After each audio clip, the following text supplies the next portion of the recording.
வருகிற ஞாயிற்றுக்கிழமை நம்முடைய பங்கிலே அன்பிய பொறுப்பாளரை தேர்ந்தெடுக்கக்கூடிய நிகழ்வு. எத்தனை பேர் வரப்போகிறோம்?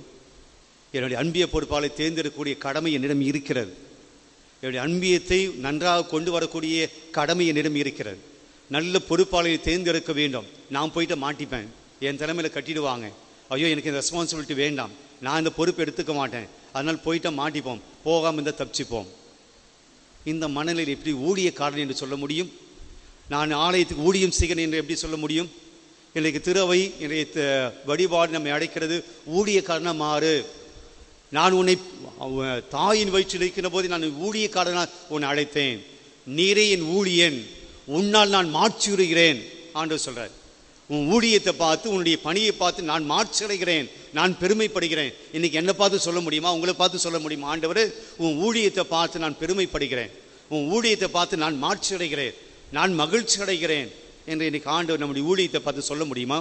என்ன ஊழியம் பண்ணுறோம், என்ன பணி செய்கிறோம்? பிரியமானவர்களே, பொதுநிலை ஞாயிறும் இன்றைய வழிபாடும் நமக்கு வைக்கக்கூடிய அழைப்பு, நாம் வெறும் பங்கேற்பாளர்களாக, பார்வையாளர்களாக இல்லை. பார்வையாளர்கள். ஏதோ ஒன்று நடக்குது, சர்ச்சில் அன்பிய செயல்பாடு நடக்குது, பக்தி சபையில் செயல்பாடு நடக்குது, அதெல்லாம் நடக்குது, நான் பார்த்துட்டு போயிட்டே இருப்பேன்.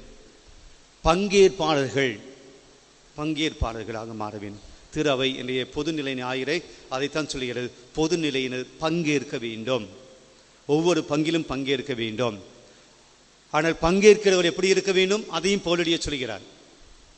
நல்ல ஊழியக்காரனாக இருக்க வேண்டும், கனிந்த உள்ளத்தோடு இருக்க வேண்டும், சண்டை போடுபவராக அல்ல, சுயநலவாதியாக அல்ல, பொருள் ஆசை மிக்கவராக அல்ல, மாறாக மக்களை தான் சொந்த குடும்பத்தை வழி நடத்துவது போல திரு அவை வழி நடத்தக்கூடியவராக இருக்க வேண்டும்.